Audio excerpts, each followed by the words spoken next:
Hello student, welcome back my YouTube channel Ajit coaching centre. आज की video में हम आपको संकटग्रस्त जातियां बताने वाले हैं, जिसे हम इंग्लिश में इंडेंजर्ड स्पीसीज के नाम से जानते हैं। ये काफ़ी ज़्यादा इम्पोर्टेंट प्रश्न है आपके बोर्ड एग्ज़ाम के लिए, क्योंकि ये कई बार पूछा गया है। तो चलिए आज की वीडियो में हम आपको बिल्कुल हिंदी में बताएंगे कि संकटग्रस्त जातियाँ क्या होती हैं, और साथ ही साथ हम इसके एग्जाम्पल भी देखेंगे। तो चलिए शुरू करते हैं और मैं आपको अच्छी तरह से समझाने वाला हूँ। देखिए, संकटग्रस्त जातियाँ क्या होती हैं, इसके नाम से ही आपको समझ में आ रहा होगा कि ऐसी जातियाँ जो विलुप्त होने की कगार पर हैं, या समझ लीजिए बिल्कुल विलुप्त होने ही वाली हैं, तब हम उसे क्या बोलते हैं, संकटग्रस्त जातियाँ बोलते हैं। देखिए, जो संकटग्रस्त जातियाँ होती हैं, ये मानव के द्वारा या प्राकृतिक के द्वारा क्या होती हैं, ये विलुप्त हो जाती हैं। जैसे मानव के द्वारा किस प्रकार से जातियाँ विलुप्त होती हैं, जैसे जंगल है, जंगल में बहुत सारे जानवर रहते हैं, बहुत सारे जीव जंतु रहते हैं। यदि हम उस जंगल को काट देंगे तो वो जीव कहाँ रहेंगे, ठीक है, वो जीव कहाँ रहेंगे, जिससे उनको वातावरण उस तरह से नहीं मिल पाएगा और वो धीरे धीरे मर जाएंगे।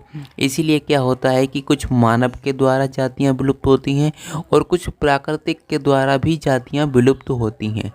तो यहाँ पर हम अच्छी तरह से समझेंगे। इसी तरह से आपको बोर्ड में लिखना है। 2 या 3 नंबर का प्रश्न पूछा जाता है, इसके एग्जाम्पल आपको लिख देना है और ये थ्योरी लिख देनी है संकटग्रस्त जातियों के ऊपर, जो कि अभी मैंने आपको बता दी है।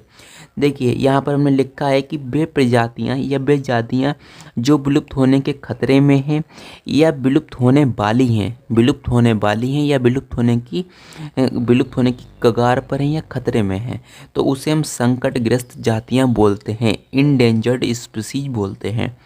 अगला यहाँ पर हमने पॉइंट लिखा है कि इसके लिए कई कारक जिम्मेदार हैं, यानी कि जो जातियाँ हैं वो संकट में पड़ गई हैं, तो इसके लिए कई कारक होते हैं, यानी कि कई कारण होते हैं। कौन कौन से कारण होते हैं, जैसे प्राकृतिक के द्वारा भी जातियाँ विलुप्त हो सकती हैं और मानव के द्वारा भी जातियाँ विलुप्त हो सकती हैं, ठीक है, यानी कि मानव निर्मित हो सकते हैं।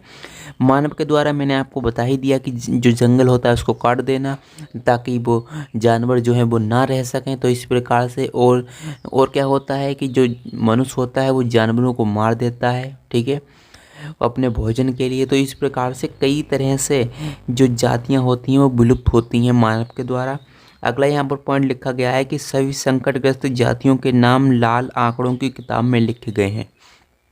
एक इसे हम इंग्लिश में रेड डाटा बुक भी बोल देते हैं, लाल आंकड़ों की किताब को। तो ये रेड डाटा बुक होता है, इसमें सारी की सारी जातियों के नाम लिखे हुए हैं जो कि विलुप्त होने की कगार पर हैं। तो इस प्रकार से ये लाल आंकड़ों की किताब जो होती है, इस पर देखा जाता है कि कौन सी जातियाँ विलुप्त होने की कगार पर है।